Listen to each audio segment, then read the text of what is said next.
Hey everybody, welcome to Season 3, Episode 1 of Around the Verse. I'm Sandy Gardner, VP of Marketing. Hi, and I'm Chris Roberts, CEO and Project Director of Star Citizen Squadron 42, and guest co-host today. For Season 3, we've decided to change up Around the Verse's format to show you more of the development in progress, directly from the screens and mouths of the devs themselves. So each week's going to have a weekly studio report that will rotate between each of our 4 studios, a rotating segment that will focus either on ships, environments, character, visual effects, or props, and finally, each episode will have a deep dive on a feature that is up and coming in Star Citizen and Squadron 42. Anyway, it's taken some effort to organize, but I'm pretty excited about this new format as it's going to allow all of you to see a lot more of what I see on a daily basis, which is pretty cool. Cool. So speaking of that, what is going on in Star Citizen this week? Okay, well, lots of things have been going on. Last week, we just wrapped the last of the PCAP pickups for Squadron 42 at Ealing Studios in London. We've got some great stuff, and it's kind of funny, but David Haddock tells me between all the additional mission dialogue and NPC wild lines, we are now at 1,255 pages of script, which is about 3 times as much as Wing Commander 4. We also managed to get some additional capture for the persistent universe while we were shooting that'll help flesh out the NPCs and life in the various locations you can visit in the near future. So on a closer to home basis, on the SC Live Alpha release, it looks like we may have just solved one of the more difficult to crack bugs that have been holding up sharing the current 2.5 build with the Evocati. So if that goes well, we should go to a wider PTU sometime next week and a full live release shortly after that. We've also been hard at work on a lot of other stuff, some of which we're pretty excited to share with all you guys at Gamescom. So hold tight for that. But right now, we should go to Eric Kyron Davis, who's going to give you the LA studio update. Hey everybody, and welcome back to Los Angeles. I am senior producer Eric Kyron Davis, here with your weekly update. We've got quite a busy week across the entire studio and all the disciplines, so let's just dive in. Our design and engineering teams have been really busy with multiple items, and one of them is atmospheric flight. The implications of this feature are really exciting the whole team, and here's lead tech designer Kirk Tomei and senior physics engineer John Pritchett to walk you through it. We've begun implementation of the first stage of our atmospheric flight model. Ships that look like they can take advantage of atmosphere handle better than those that don't. This means that more aerodynamic ships maneuver better because of how they utilize drag, and they can roll and pitch better in atmosphere than they can in space. Less aerodynamic ships work harder against drag and suffer decreased acceleration and maneuverability. John will allow design to tune the characteristics on a per ship basis, so ships that look like the Gladius will handle vastly different than like those that look like the Starfarer. Atmospheric density increases the closer you get to planetary surfaces and will include pockets of varying densities, so we'll have fluctuations such as wind and turbulence. Your ship's max safe speed decreases as atmospheric density increases, so you want to pay close attention to the velocity and altitude of your ship, otherwise you risk damaging the ship while in flight. So I've been working on the atmospheric flight model for ships, and the main thing is our goal with that system is not to create ships that fly by aerodynamics, not like an aircraft, but it's really more for our spaceships when they enter atmosphere.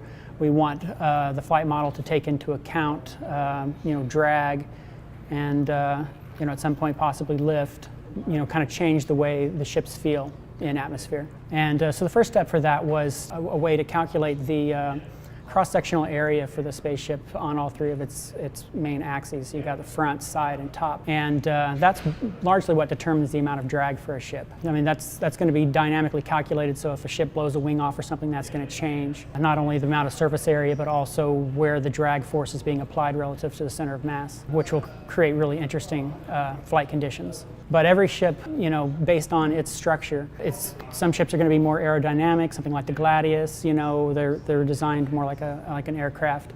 Some ships are going to fly more like a bus, and you're really going to feel that. And that all comes out of the cross-sectional area for the ship. There are some things that we can tune into that, like different types of materials might have like a different drag coefficient, so we can kind of modify ships, tweak their performance a little bit, but mostly I think that it's going to be defined based on the actual structure of the ships. All of those things we'll be able to do with our fully fleshed out atmospheric flight in place is really going to bring the Star Citizen universe together. Next up is our animation director, Steve Bender, with updates not only on the ship's animation, but also the persistent universe. Yeah, last week what you saw is some animations that we showed for the enter and the exits of the ships.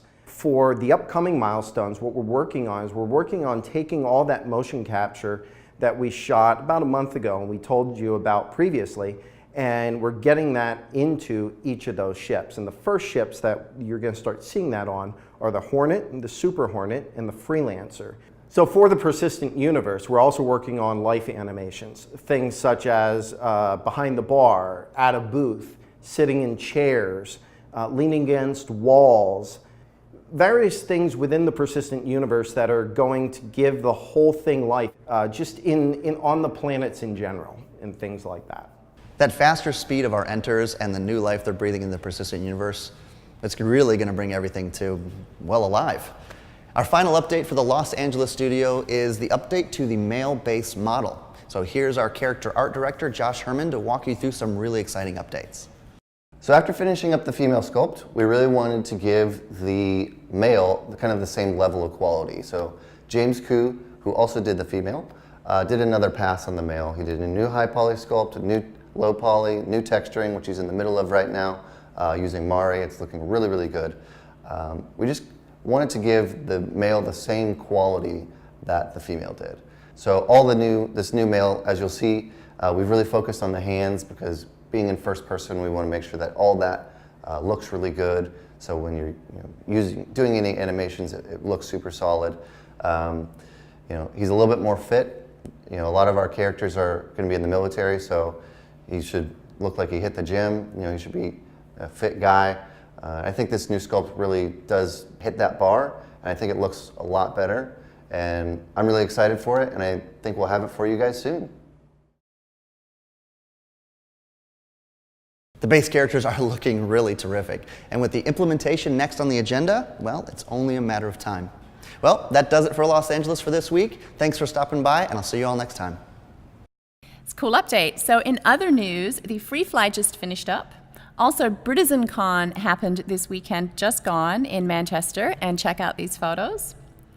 And on top of that, we had a PC Games magazine cover that came out in Germany. Yeah, that Chris was there for, so check out the cover. It unfortunately is in German, so if you do speak German, great. If not, there are some great translations out there, so check that out. I think all our fans have already translated it a dozen times on various different places, our forums, on Reddit, wherever else. So. There you go. And Austin Bar Citizen also happened, and Tyler tells me that was very successful and it was a lot of fun, so check out the pictures on that. Gamescom party details. They just went out to concierge and subscribers. Tickets are going on sale in 3 batches, Friday, Saturday, and Sunday. Sunday is the ticket batch for everybody, so hopefully everybody gets a shot at getting a ticket. We really look forward to seeing you there. We will have our Chris hosting the show. And as always. Yes, and also the Big Benny's, we had quite a bit of a reaction from the subscribers about the Big Benny's t-shirts and the patches, and a request to have more and some of the smaller sizes. So check out those. Alexis has organized that for tomorrow at noon PST. Who would have known noodles would be so big? I know. Well, it actually is pretty cool. And there was a little clip on our YouTube channel, our Star Citizen YouTube channel. And speaking of our Star Citizen YouTube channel, Wednesday we had the subscriber town hall, which was with our LA character art team. So that is available on our Star Citizen YouTube channel. And finally, let's kick it over to ShipShape.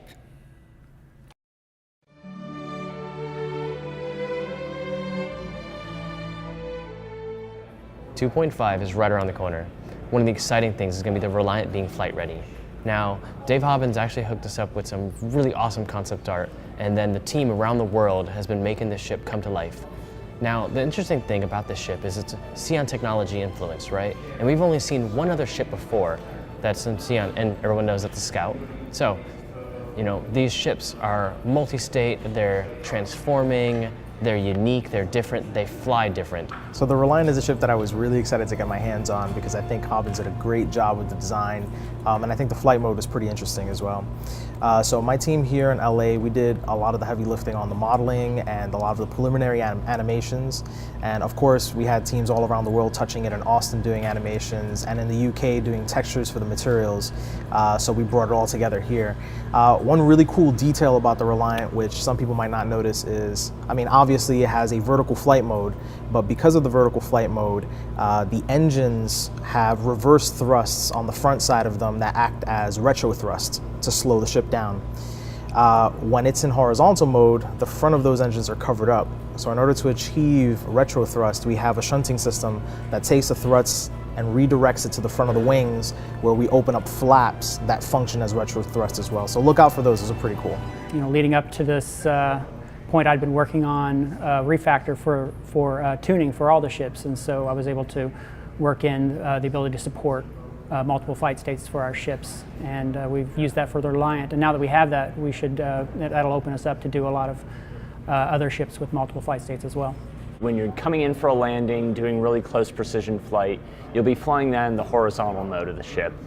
And then when you've taken off cleanly from a landing pad, then you'll hit your landing toggle, go into the vertical mode, and you'll have the full performance of the ship available to you. So what this actually is going to mean is we have our precision, our SCM, and our cruise modes.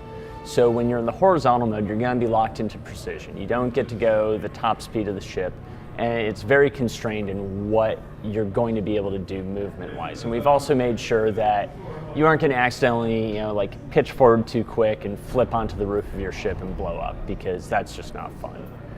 So you'll take off, and then you'll hit N, which is our new default key for toggling the landing mode. And then from there, you'll go into your full flight mode, where you'll have the full performance of the ship, your full SCM cruise speed, be able to go into quantum travel. Now, there is one thing that we did have to restrict a little bit while you're in the flight mode, and that's actually getting in or out of the pilot or co-pilot seats. So just because of the space of the Reliant cockpit, it's really tight in there when it's transformed. And so you will have to go into your landing mode before either the pilot or the co-pilot can get out of the seats. It may be something that we can expand on in the future, but for right now, it's just how we were able to get the ship flying while also having these transformational elements. Also into the future, we're definitely hoping to get it set up where the horizontal mode can be a full speed capable mode of travel, but we wanted to make sure we were at least delivering, hey, you've got this toggling transition state for the flight ready, even if one of the modes you don't get to have that full speed potential. So really looking forward to you guys getting your hands on this ship in the coming patch. We're really proud of the Reliant and the hard work that everyone at CIG's put into it. We cannot wait to see what you guys think of it, as well as we can't wait to see you guys out there flying it around. So hope you guys like it as much as we've loved making it.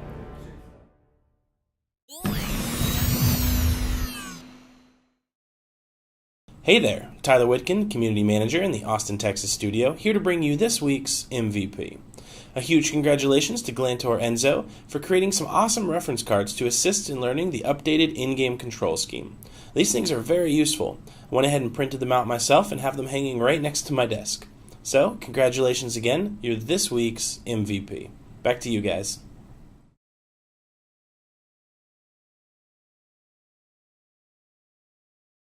So with 2.5, we have Grimm X, which is a new location for us. It's totally different than everything else. It's grungier, it's dirtier, it's counterculture, it's unique to Star Citizen right now. We don't have anything else like it. So because of that, we want to have unique clothing. And it should reflect the environment. It should be grungier, it should be dirtier. So Jeremiah did a bunch of concepts for us, and we picked a couple, and we're going to use those as our starting point for Grimm X, and it's only going to build from there. The thought process for the Grimm X clothing was to be something different, to show our fan base something different compared to the one you see in Kasaba for Port Olisar. And we wanted to do something that you could express yourself a lot differently through your clothing. So I get the clothing from Jeremiah Concepts, taking his ideas and illustrations and converting them into the game asset geometry. Using his designs, I can create logos and illustrations to make variations of our PU clothing that community can buy and wear and apply to their characters. I can add in-game wear and dirt to the clothing to kind of give it variation as players continue to wear it. And so we looked at a lot of references like Blade Runner. We also looked at a lot of streetwear. And also we're introducing a little bit more to the lore, which is we introduced some band t-shirts. So you guys already seen from our sneak peeks. We have the Lidos, and we also have the Gutter Wash. So we designed some band t-shirts. Some of them are a little explicit than others, as you can see, but just to spice things up a bit, and having just the same design language and forms and shapes tends to make things a lot boring. So we did the complete opposite of what it's in Cassava. So we did a lot of grunge, a lot of angular shapes, and a lot of like I don't care, that type of expression. We wanted to show that through our clothing.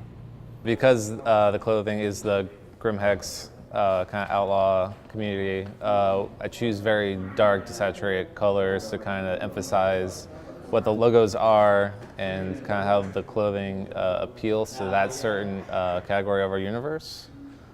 So based on Jeremiah's designs and the Grimm X clothing, a lot of the t-shirts relate to certain bands that are in our universe, like Gutter Wash and the Lidos. So if you ever wore a band t-shirt, they're going to kind of be darker colors, reds, greens, and have a lot of skulls on them. And so, we have a lot of cool new stuff. We have some, some cool combat stuff, some cyberpunk stuff, and we're just going to kind of keep building on that library. But it's not cool just because of Grimm X. Like, this is the starting point for everything. This is the starting point for all our future locations. So every location you go to in the future is going to have its own unique clothing. So you can go anywhere in the universe and you'll have unique clothing, and people will know where you got that from. Be sure to tune in to Reverse the Verse tomorrow morning at 11 a.m. Pacific on Twitch. We have a new and improved format where we're going to have Eric Kyron Davis as the host and 2 special dev guests who were featured on today's show. So come check that out and ask your questions. It will be like a Q&A format and a little bit of a community update at the end. So do that. And as a little side note, we would like to wish Ben Lesnick a very, very speedy recovery. And we want you back in the office as soon as you can, but we looking after your health first. Yep, so. Health first, but it'll be good to have you back, Ben. So I'm glad you're doing better, and best wishes from everyone here, and I'm sure the community too. So with that, that's the end of the show. As always, we need to thank subscribers for making the show possible in the first place, and I'd like to also thank backers out there for enabling us to be building the game of all our dreams, all the devs that are making it, all you guys out there. We're building something incredible and special that no publisher would ever allow you to be able to build, and that won't be possible without everyone that has backed the game so far. So hopefully you've liked the new format. We'll be doing a lot more of this. I'm pretty excited by it. It's really great to show everyone what we're working on, and we'll see you next week. Bye.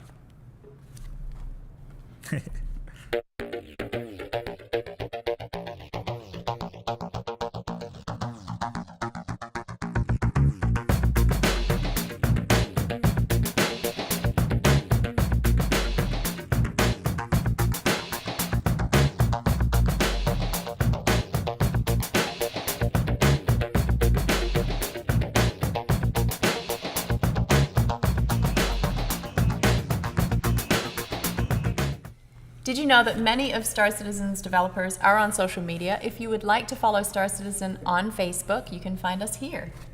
Or on Twitter, here. And even Instagram, here. And for a full list of developers' personal accounts they're willing to share with the community, check out this link. You can find out what I bought at Amazon this week.